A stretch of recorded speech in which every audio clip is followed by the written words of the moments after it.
सर्वांना नमस्कार. पहिल्यांदाच निवडून आलेल्या नगरसेविका सौ नंदाताई अनिल अबनावे यांनी निवडणुकीनंतर ज्या जनतेने आपल्याला निवडून दिलं त्या जनतेचं ऋण व्यक्त करण्यासाठी मेळावा आयोजित करावा.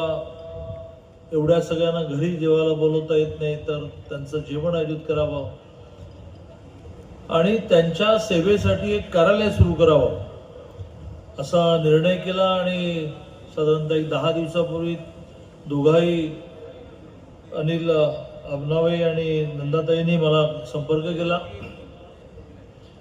मी पार्श्वभूमी समजून घेतली की पहिल्यांदा निवडणूक लढवून नगरसेविका कशा झाल्या. तर आता त्यांचं भाषण ऐकल्यानंतर मला त्याच्यातलं गमक सापडलं की पहिल्यांदा निवडणूक लढवूनही ज्यांच्यामध्ये न्यूनगंड नाही, जे आहे ते मांडायची तयारी आहे आणि अतिशय योग्य शब्दात मांडायची तयारी आहे अशा त्या आहेत. पण बरोबरीने सामाजिक कामाची, राजकीय जीवनात पहिल्यांदा प्रवेश केला तरी सुद्धा सामाजिक कामाची मोठी पार्श्वभूमी असं माझ्या लक्षात आलं. अनिल अबनावे हे एका अतिशय गरीब घरातून जन्माला आल्यानंतरही अतिशय कर्तृत्वाने त्यांनी पुणे कॅन्टोन्मेंट सहकारी बँकेच्या संचालकपदी निवडून आले आणि आपल्याला मिळालेलं प्रत्येक पद हे समाजाच्या विकासासाठी आपण वापरलं पाहिजे असा विचार करून सारखं काही ना काही समाजासाठी ते काम करत राहिले. त्यांचा पुतण्या अविनाश अबनावे याने स्वतःची ITF कंपनी सुरू केली, त्यातून अनेकांना रोजगार दिला. या सगळ्याचा क्युम्युलेटिव्ह इफेक्ट, इंग्लिशमध्ये याला म्हणतात क्युम्युलेटिव्ह इफेक्ट, की एक एक जोडत गेलं आणि त्याचा परिणाम म्हणून ते विजयी झाला.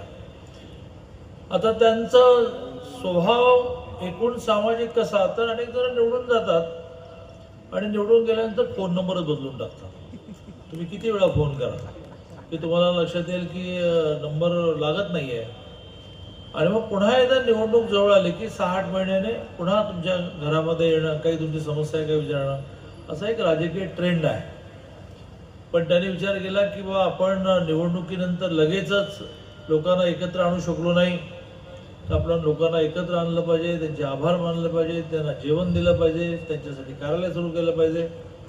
अशा पहिल्यांदा निवडून येऊनही ज्यांचा स्वभाव हा सामाजिक आहे, ज्यांचा स्वभाव हा समाजाभिमुख आहे, अशा नंदाताईंच्या कार्यालयाच्या उद्घाटनाच्या कार्यक्रमाला व्यासपीठावर खूप मंडळी उपस्थित आहेत.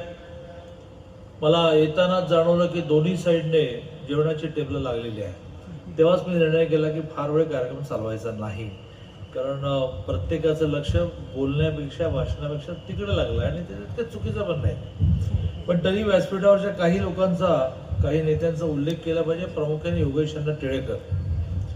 एका सामान्य घरातून असं एक नेतृत्व विकसित झालं की ज्यात मगाशी म्हटल्याप्रमाणे जो शब्द मी पुन्हा वापरेन की सामान्य घरातून ज्यावेळेला माणूस पुढे येतो तेव्हा त्याच्या मनामध्ये कॉम्प्लेक्स असतो, न्यूनगंड असतो की आपण कसं पुढे जायचं, हे किती मोठे, यांची राजकीय बॅकग्राऊंड किती मोठी, यांची सामाजिक, यांचे पैसे, यांची घरं, यांची दारं. आणि मग तो कर्तृत्व असून सुद्धा सारखा स्वतःला मागे ठेवला. पण नंदाताईंच्या बाबतीत आपण बघितलं आणि योगेशचंद्रांच्या बाबतीत तर ते गेले अनेक वर्ष सिद्ध झालं की त्याने कुठलाही न्यूनगंड, आपण कमी आहोत असा भाव मनामध्ये न ठेवता सातत्याने ते लोकांची कामं करत राहिले. लोक त्यांना निवडून देत राहिले. आमदारकीला जेव्हा पडले तेव्हा सुद्धा 1200 मताने पडले. मी स्वतः त्याच वेळेला कोथरूड लढवायला आलो आणि मला निरोप आला की इथे एखादी सभा करायला लागेल. मी आलो आणि मला फार वाईट वाटलं. 1200 मतं म्हणजे काय, त्या निवडणुकीच्या राजकारणामध्ये 600 मतं. त्यावेळी एकदा आमदार होणं, दुसऱ्यांदा थोडक्यात पडला. पण राज्याचं नेतृत्व करण्यामध्ये जेव्हा जेव्हा काही जबाबदारी देण्याचा विषय आला त्यावेळेला योगेशचं नाव पहिल्यांदा आलं. आता अनेकांनी पुढची पण इच्छा व्यक्त केली आहे, त्यामुळे ते पुन्हा एकदा राज्याचा विचार करताना हे नाव पुढं कसं येईल असं आपण सगळे बघूया, सगळे म्हणून त्याला आशीर्वाद देऊया. पण राज्याची युवाची जबाबदारी देण्यात असेल, राज्याची ओबीसीची जबाबदारी देण्यात असेल, राज्याचे विधान परिषद पाठवायचं असेल, तर प्रत्येक वेळेला योगेशचं नाव समोर आलं. याचं कारण त्याच्या घराची पण पुण्याई आहे. त्याच्या आई ज्या प्रकारच्या अत्यंत नम्र, म्हणजे आपल्याला समाजामध्ये आता एखादं काम नाही झालं तरी चालणार आहे, पण माणूस नीट बघायला पाहिजे. आणि अशाच भेटले की त्यांना आपल्याला बरं वाटतं. काय रे बाबा कसं आहेस, बरं आहेस ना, बऱ्याच दिवसात भेटला नाही की झालं तुमचं निम्मं काम झालं. तर अशी घराची परंपरा असलेले आणि घराची पुण्य असणारे योगेशअण्णा टिळेकर व्यासपीठावर उपस्थित आहेत.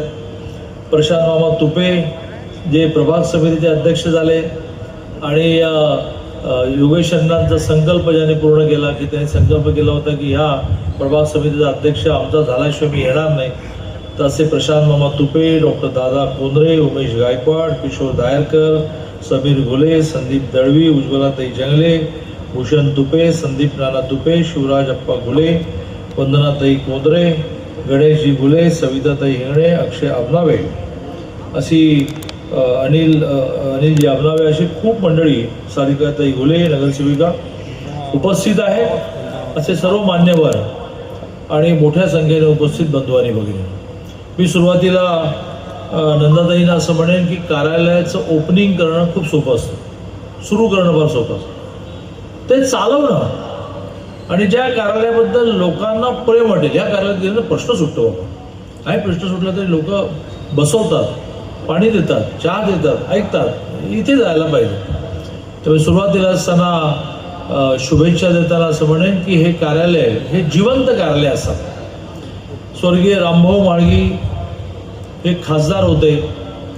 मतदारसंघ खासदारकीचा छोटा नव्हता, पण गावोगाव कार्यालयामध्ये कार्यकर्ते बसण्याची व्यवस्था, कार्यालयातून कामं करण्याची व्यवस्था, प्रत्येकाच्या कामाची नोंद. तर प्रत्येक वेळेला नवीन आला की हा तुझं काय काम आहे, अरे बाबा मी परवा निवेदन देऊन गेलो, अरे तुझं शोधायला लागेल, ते नव्याने निवेदन दे. काय उपयोग आहे? माझं काम ज्यांना लक्षात नाही, माझं निवेदन ज्यांना सांभाळून ठेवता येत नाही, त्यांना काय सांगायचं. तसं स्वर्गीय रामभाऊ म्हाळगींनी आम्हा सगळ्यांना ही सवय लावली की घरी सगळे येऊ नाही शकत, संकोच करतात. कधी कधी आपलं घर पण लहान असतं. कार्यालय हे असं आहे की जिथे तो हक्काने येऊ शकतो. ऑफिस आणि कार्यालयामध्ये फरक आहे. मी नेहमी म्हणत असतो की ऑफिस हे कमर्शियल आहे, जिथे नोकरी होते, जिकडे व्यवसाय होतो. आणि त्यामुळे मी नेहमी असं म्हणतो, ज्यावेळेला मी माझ्या कंपनीमध्ये रोज काम करायचो आणि संध्याकाळी पार्टीचं काम करायचो, त्यावेळेला म्हणायचो की मी ऑफिसमधून संध्याकाळी कार्यालयात येतो. मला अनेकडे म्हटलं की ऑफिस कार्यालय, म्हटलं ते ऑफिस आहे, ते कार्यालय आहे. त्यामुळे कार्यालय हे एका अर्थाने सर्वसामान्य माणसाला आपलं घर वाटलं पाहिजे, प्रश्न सोडवण्याचं केंद्र वाटलं पाहिजे, असा मी सुरुवातीलाच नंदाताईंना आग्रह धरेन.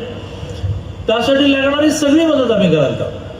मी कोल्हापूरहून माझ्या राष्ट्रीय अध्यक्ष, त्यावेळेचे राष्ट्रीय अध्यक्ष आणि आताचे केंद्रीय गृहमंत्री अमितभाई शहांच्या आग्रहामुळे, सूचनेमुळे, आदेशामुळे कोल्हापूरला 2-2 वेळेला विधान परिषदेचा आमदार असूनही आणि त्यातल्या दुसऱ्या टर्ममध्ये महाराष्ट्रातल्या 8 खात्यांचा मंत्री असूनही त्यांनी आदेश दिला, जी आमच्या संघटनेची पद्धत आहे. नेत्याची इच्छा ही तर आज्ञा, नेत्याने आज्ञा द्यायची नसते, त्यांनी इच्छा व्यक्त करायची. ती इच्छा आज्ञा म्हणून पळत सुटायचं असतं. त्यांनी इच्छा व्यक्त केली, दादा पुन्हा मी लढलो. मी आलो तर आपल्याला माहिती आहे, आपल्यापैकी जुन्या लोकांना आठवत असेल तर खूप माझ्यावर लोक अंगावर आले, हे बाहेरून आले, बाहेरून आले, बाहेरून आले, बाहेरून आले. मी अतिशय शांतपणे प्रचार केला, विजयी झालो. पण विजयी होताना असा निर्णय केला की आपल्याला 5 वर्षाने कोण बाहेरचा, असं सर्वसामान्य माणसाने म्हटलं पाहिजे. आणि मी इतकं काम केलं, मला कधी मी हिंदू संस्कृतीचा, भारतीय संस्कृतीचा वाहक आहे की ज्या संस्कृतीत डाव्या हाताने उजव्या हाताला सांगायचं नसतं. पण आपल्या सगळ्या नेत्यांना, कार्यकर्त्यांना लक्षात यावं तर 26,000 मतांनी मी विजयी झालो. आणि मी काम करत राहिलो.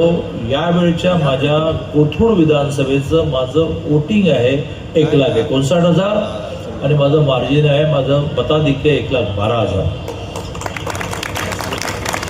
मी एका घरी गेलो, योगेश टिळेकर सारख्याच्या जेवायला गेलो, तर त्यावेळेला त्या घरातल्या वहिनी ज्या IT मध्ये काम करतात, त्यावेळेला दादा मला खूप बरं वाटलं. पण काय झालं, त्यामुळे एके दिवशी मेट्रोमध्ये 4 पत्रकार घुसले आणि ते प्रश्न विचारले लागले सगळ्यांना की कोण कोथरूडमध्ये तुम्हाला योग्य वाटतं, कोणाला मत दिलं पाहिजे.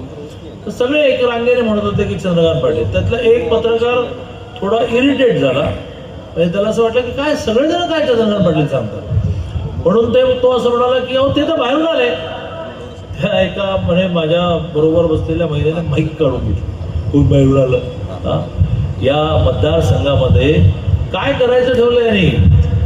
आणि मला बरं वाटलं की कोणतरी एक त्रयस्थ महिला तुमच्याबद्दल असं म्हणाल की हे बाहेरचे नाही, ते कोथरूडमधले आहेत, पुण्यातले आहेत. आणि त्यामुळे तुम्हाला जी लागेल ते मदत आम्ही करायला तयार आहोत, पण लोकांना तुम्हाला निवडून देण्याचा पश्चाताप होता कामा नये. योगेश टिळेकर 5 वेळा निवडून येतो, कधी तो उभं राहतो, कधी नानी उभे राहतात, कधी पडले नाहीत. देवेंद्रजी फडणवीस त्यांच्या मतदारसंघात पडले नाहीत, सुधीर भाऊ मुनगंटीवार त्यांच्या मतदारसंघात पडले नाहीत. याचं कारणच आहे की त्यांनी लोकांची कामं केली. आणि म्हणून मी योगेशच्या वतीने माझ्या वतीने आपल्याला आश्वस्त करतो, जे आम्ही कोथरूडमध्ये करतोय ते सगळं आम्ही हडपसरमध्ये द्यायला तयार आहोत. एक 2-3 गोष्टी मी म्हणजे काय मांडून माझं बोलणं संपवणार आहे. सगळं आम्ही द्यायला तयार आहोत. आज कोथरूड मतदारसंघामध्ये किमान 6 आमची कार्यालय आहेत आणि त्याच्यामध्ये 20 सरकारी दाखले आम्ही मोफत देतो. सरकारी शुल्क पण घेतो. समजा रेशन कार्ड काढायचं असेल तर 15 रुपये पडतात, आम्ही नाही घेतो. त्याच्या वतीने भरायला लागतात, ते ऑनलाईन असतं. महिन्याचं आमचं काही लाखाचं बिल आहे सगळ्या कार्यालयांचं बिल. उत्पन्नाचा दाखला free, ration card free, PAN card free, Aadhaar card free, जातीचा दाखला फ्री. 20 दाखले असे आहेत की ज्याला आमच्या कोथरूडमध्ये कोणालाही 1 रुपया द्यावा लागत नाही. मानसी नावाने आम्ही एक संस्था उभी केली. झोपडपट्ट्यांमधल्या मुलींना मोफत योगा शिक्षण मिळालं पाहिजे. केळेवाडीतून सुरुवात झाली, सुतारदारामध्ये दुसरी ब्रँच झाली. आता आमच्या कोथरूडमध्ये मानसीच्या 80 ब्रँचेस आहेत आणि रोज 3300 महिला मोफत योगासाठी येतात. त्यांना रोज पौष्टिक खाणं खायला मिळतं. का तर शेवटी आपण कुपोषण म्हणायचं, भाषणं करायची, तर मग चांगलं अन्न द्या ना. त्यांच्या घरामध्ये नाही स्थिती आहे, रिक्षावाले आहेत, 12-13 हजार रुपये उत्पन्न आहे, कसं बसं घर चालतं. मग तुम्ही म्हणणार की नाही त्याने रोज एक नाचणीचा लाडू खाल्ला पाहिजे, मला 14 रुपयाला एक मिळतो, तो कुठून आणायचा. घरातले पाठीत धपाटा मारून म्हणतील की 2 वेळचे गिळायला मिळते, बघ नाचणीचा लाडू खायला निघाला. आम्ही देण्याची व्यवस्था केली पाहिजे. अशा अनेक गोष्टी सुरू केल्या आहेत आपण. त्या सगळ्या गोष्टी आपण करू. आणि प्रामुख्याने जे सांगून मी माझं बोलणं संपवेन की नागरी समस्या म्हणजे स्वच्छता, पिण्याचं पाणी, गटर स्वच्छ असणं, आता ट्रॅफिकचा विषय निघाला, या सोडवल्याशिवाय लोक तुम्हाला आपले म्हणणार नाहीत. आणि म्हणून मी आमच्याकडे कोथरूडमध्ये जो आग्रह धरला तो हडपसरमध्ये योगेश धरेन की तुमच्या प्रत्येक प्रभागामध्ये 6 जण तुम्ही तुमच्या खिशातल्या पैशाने पगार देऊन अपॉइंट करा. 6 जणांची घरं पण चालतील त्याने. आणि तुमचे प्रभाग समजा एकूण समजा 6 असतील तर 36 जणांची घरं चालतील. कोण 6 जण? तर एक स्वच्छता कर्मचारी, महानगरपालिकेतलाच रोजंदारीवर असलेला एखादा घ्या, एक प्लंबर, एक इलेक्ट्रिशियन, एक ज्याला गटरमध्ये उतरून साफ करता येतं. असे 6 जण अपॉइंट करा. तुम्हाला महानगरपालिका तर आपली केली पाहिजे, महानगरपालिका हो केलंच पाहिजे. नगरसेवकात, क्षेत्रीय कार्यालयाचा, मेन कार्यालयाचा, भांडा, सत्ता असून सुद्धा भांडणे हे काही चुकीचं नाही, पण आपला एक माणूस तयार ठेवा. आमच्याकडे एक टीम सकाळी 8ला मतदारसंघामध्ये फिरून 6 वाजता काढलेला कचरा लोकांना सवज आहे, स्वच्छ आहे का रस्ता टाका. 8ला पुन्हा एकदा आमच्या वेगवेगळ्या कोपऱ्यावर कचऱ्याचे ढीग असतात. आमची ही टीम 8 ते 10 हे सगळे कचऱ्याचे ढीग पुन्हा क्लिअर करते. आणि तुम्हाला त्यामुळे 6 ते 8 गेलात तरी सुद्धा कोथरूड स्वच्छ दिसेल, 8 ते 10 गेलात तरी स्वच्छ दिसेल. का लोकांनी असं करावं? तुला निवडून दिलंय, तू तुझं काम कर बाबा, लोकांनी काय करायचं नको ठरवू. पुण्यामध्ये अशी जुनी खूप उदाहरणं आहेत. सेनापती बापट रोज स्वच्छता करायचे. 3-4 दिवस झाले एका गल्लीमध्ये ते आले नाहीत. आणि मग 3-4 दिवसांनी आल्यानंतर एक आजी म्हणाल्या की काय बापट आजारी पडले होते की काय? तर ते म्हणलं हो जर थोडा आजारी होतो. हा 4 दिवस कचरा साचलाय म्हणजे कोंबड्याला 4 दिवस काही आजीबाई स्वतः कचरा काढणार नाही गल्लीतला, बापटांची वाट बघणार. आता आहे समाज असा आहे. तुम्हाला कशाला निवडून दिलंय? तुम्ही लोकांना दोष न देता ते आपल्या हातात घेतलं पाहिजे. आज MNGL म्हणजे जो आपला स्वदेशी गॅस आहे ज्याचं घराघरात कनेक्शन असतं त्यामुळे आपल्याला सिलेंडर लागणार नाही. तर त्या MNGLच्या MD 31 तारखेला प्रमोट होऊन दिल्लीला जाणार आहे म्हणून मी त्यांच्या घरी नाश्त्याला गेलो. मी त्यांना म्हटलं की आप जा रहे नया आदमी अच्छा आहे ना? मला अच्छा आदमी आ रहा है. अभी तक कनेक्शन कितने हुए? तो 4 लाख झाले. तो मतलब 8 लाख होने पड़ेंगे हर घर में, विशेष रूप से होटल में, विशेष रूप से हॉस्टल के कैंटीन में गैस पाइप से नहीं गया तो आगे में प्रॉब्लेम आएगा. त्याने काय उत्तर दिलं मला? त्याच्या आधी आठवडाभरापूर्वी उत्तर दिलं की कामगार कमी आहे, बेरोजगारी आहे आणि कामगार कमी आहे. थोडं आहेत का? असलं काम लोकांना करायचं नसतं. ते खणा, पाईप टाका, मग प्रत्येक घरात जा, गॅस कनेक्शन माणसंच मिळत नाही. मग सगळी माणसं माझी ओरिसा आणि छत्तीसगडची आहेत. ते दुपारी 2 तास जेवणाची सुट्टी घेतात. 2 तास का जेवणाची सुट्टी घेतात? तेवढे गरीब आहेत ना ते, त्यांना हॉटेलमधलं जेवण परवडत नाही. त्यामुळे ते 2 तास हाताने स्वयंपाक करतात. उद्यापासून 100 जणांना त्यांच्या स्पॉटवर जेवण मिळेल. बिलकुल नाही हाताने स्वयंपाक करायचा नाही आणि 2 तास सुट्ट्या. अर्धा तास घ्या. आम्ही त्या 100 जणांना इस्कॉनमधलं अतिशय चांगलं फूड पॅक रोज द्यायला सुरुवात केली. का बोंबलं बसायचं MNGL लेट करते. आज गेलो तो म्हणाला की साहब वो आपने जो खाना पीना शुरू किया तो बहुत दोपहर के 2 घंटे फुकट जाते थे वो नहीं जा रहे हैं, अच्छा चल रहा है. अभी मुझे जरा प्लम्बर चाहिए और एक कनेक्शन को मैं 700 रुपये दूंगा. 700 रुपये? मी म्हटलं झालं मी राजकीय क्षेत्र सोडून मीच प्लंबर हो काय, दिवसाला 3 जोडली की 2100. हां म्हणजे त्याला 30 दिवस काम केलं तर 60,000 रुपये. कुठे IT मध्ये पण नाही मिळत. तर मी हसलो, म्हटलं 700 कुछ गलत बता रहे. नहीं नहीं 700 रुपये एक कनेक्शन का देता हूँ और दिन में चौथा किया तो 800 देता हूँ. तो म्हटलं तुम्ही 5वा भी करूंगा म्हटलं. आणि मग आज मी इथे एक प्लंबर तयार करणारे इन्स्टिट्यूट आहे त्याला येता फोन करून झालो की तुमच्याकडे किती जण आहेत की ज्यांना तुम्ही प्लंबिंग शिकवलं आणि त्यांना रोजगार नाही? तुम्हाला जरा 125 जण आहेत. उद्या त्या MNGLच्या MDला भेटा. तो तुम्हाला प्रत्येक प्लंबरला 700 रुपये देईल. त्यातून त्याला 3च कनेक्शन केले तर 2100 रुपये मिळतील. मी रोज 500 रुपये देईल. जो प्लंबर जाईल तर मी 500 रुपये देणार. असं करून 3-4 महिन्यामध्ये घरोघरची कनेक्शन पूर्ण करूया ना. बरं त्यांच्याकडे पैसे आहेत ते त्यांना खर्च करायचे आहेत. तुमच्या घरामध्ये एकदा घरात गॅस आला की बायकोचं तुमचं भांडण संपलं. बायकोचं भांडण होण्याचे कारण कोणती? गॅस सिलेंडर संपलाय, तुम्ही आणून दिला नाही वेळेवर, मुलाला ऍडमिशन नाही मिळाली. हे सगळे विषय हे कार्यालयाशी जोडलेले आहेत. ऍडमिशन मिळवून द्या, त्यांची फी भरण्यात मदत करा आणि MNGLचं पहिलं गॅस कनेक्शन आपापल्या घरी आणा. तर तो संपतच नाही ना, तो पाईपवाला गॅस संपतच नाही. दर 2 महिन्यांनी बघतो तुम्ही बिल बघतो किती गॅस वापरलं ते. त्यामुळे त्या MNGLला जसं मी म्हटलं की मी तुम्हाला प्लंबर मिळून देतो, मी तुमच्या लेबरला दुपारचं जेवण देतो, पण तुम्ही काम वेळेत करा. बघा आपल्या देशाला सवय अशी लागली की टॅक्स भरायचा आणि सगळं गव्हर्नमेंटवर सोपवणं. निवडून दिलेल्या गव्हर्नमेंटची जबाबदारी नाही असं मी म्हणत नाही ना, ती आहे ना. म्हणून ते इतके ओव्हरब्रिजेस करतो ना, 3-3 मजली करतो, मेट्रो करतो. पहिला मेट्रोचा टप्पा 11,000 कोटीचा झाला जो पूर्ण झाला आणि 2.25 लोक मेट्रोने प्रवास करायला लागले. त्याचा खर्च हा 11,000 कोटी झाला. त्याच्यानंतर दुसरा टप्पा आपल्याला सँक्शन झाला ज्याचं काम आता सुरू झालं. सगळे मेट्रोचे मार्ग जेव्हा पूर्ण होतील, साधारण 29ला होतील असं मला वाटतं, 30 धरूया, त्याला 8 लाख लोक मेट्रोने प्रवास करा. 8 लाख लोक मेट्रोने प्रवास करा. कोण स्वतःची गाडी बाहेर काढणार? 8 लाख लोक जेव्हा मेट्रोला शिफ्ट होतील ना, ट्रॅफिकचे प्रश्न संपतील. त्यामुळे सरकारने पैसा खर्च करायचा नाही, करणार ना. कराच्या रूपाने गोळा झालेले पैसे काय घरी काय येऊन जायचे का? पण मग आमची पण काही भूमिका आहे त्याला एक सपोर्टिंग रोल तयार करणं, नगरसेवकांचं कार्यालय करणं, माणसं ठेवणं, कामं करणं, खिशातले पैसे खर्च करणं. या समाजामध्ये लोकप्रतिनिधी खिशातले पैसे खर्च निवडणुकी व्यतिरिक्त 5 वर्ष करतो. निवडणुकीत करतो, खूप मागे लागून देतो. माहिती असतं की त्या घरामध्ये ऑलरेडी दुसऱ्या पक्षाने नेतृत्व नाही ठेव. हा? मग बाकी 5 वर्ष करतात खर्च बाबा.